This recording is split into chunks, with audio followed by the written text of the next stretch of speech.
Present बा अलबेला music. आप सुन रहे हैं बंसीधर को।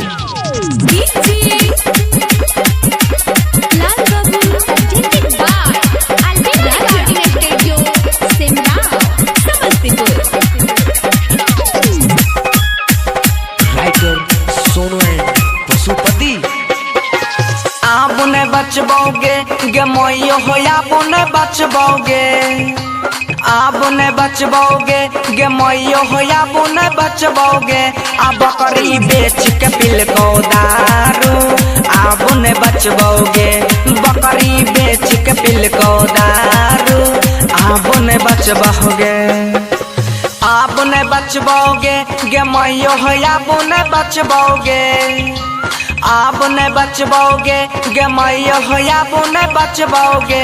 आ बकरी बेच के पिल को दारू, आप ने बचबोगे, आ बकरी बेच के पिल को दारू, आप ने बचबोगे।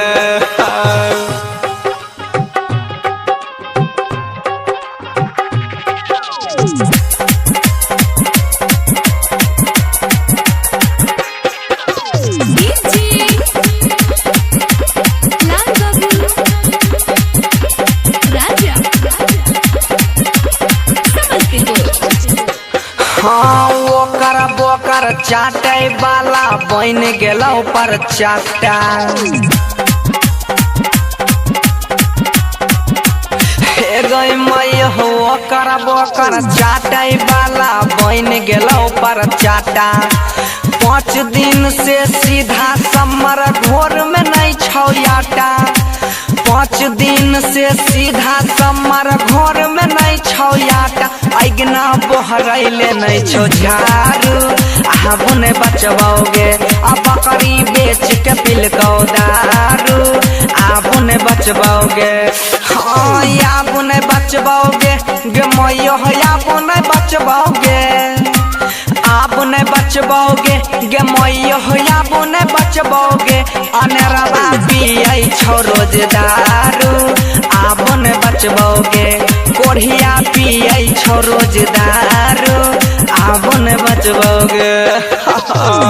Presented by Albela recording studio Simra. Lal Babu Raja Samastipur.